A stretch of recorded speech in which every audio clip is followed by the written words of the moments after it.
আগামী জাতীয় সংসদ নির্বাচন কবে নাগাদ অনুষ্ঠিত হবে তা নিয়ে অনিশ্চয়তা না কাটলেও নির্বাচনের প্রস্তুতি নিতে শুরু করেছে বিএনপি।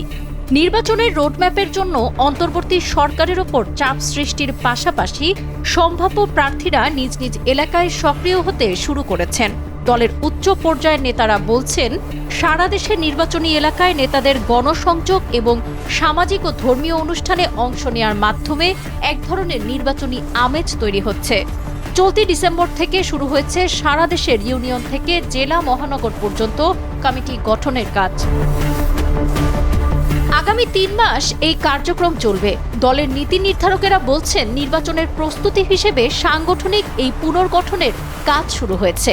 বিএনপির একটি নির্ভরযোগ্য সূত্র জানায়, ২০১৮ সালের নির্বাচনে অংশগ্রহণ করা প্রার্থীদের তালিকা ধরে প্রার্থী তালিকা চূড়ান্ত করা হচ্ছে।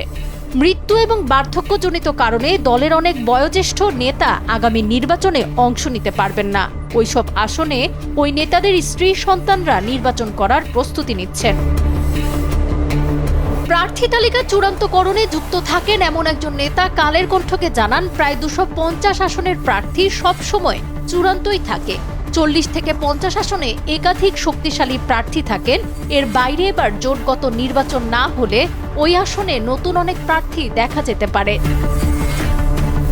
বিএনপির স্থায়ী কমিটির সদস্য ইকবাল হাসান মাহমুদ টুকু কালের কণ্ঠকে জানান, নির্বাচনের জন্য আমাদের এক ধরনের প্রস্তুতি সবসময় থাকে, ফলে আগামী মাসেও যদি নির্বাচন হয় তাহলেও আমাদের কোনো সমস্যা হবে না। এখন দরকার একটি নির্বাচনী রোডম্যাপ, তাহলে পুরো দেশ নির্বাচনমুখী হবে। আগামী জাতীয় সংসদ নির্বাচন কবে হবে তা নিয়ে এক ধরনের অনিশ্চয়তা রয়েছে। আগামী বছর নির্বাচন হতে পারে।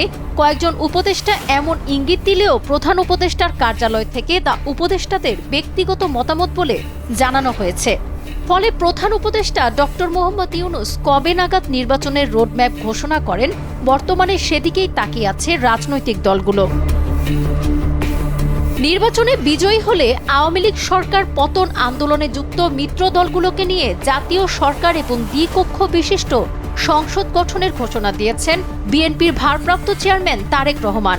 মূলত ২০০৭ সালের জানুয়ারিতে ক্ষমতা হারানোর পর থেকে দেশজুড়ে বিএনপির বেশিরভাগ কমিটি হয়েছে ঢাকা থেকে। ৫ আগস্ট রাজনৈতিক পট পরিবর্তনে বিএনপির অনুকূলে আসার পর থেকে দেশজুড়ে কমিটি পুনর্গঠনের কাজ শুরু করেছে দলটির হাইকমান্ড। সাবরিনা কাজী, কালের কণ্ঠ।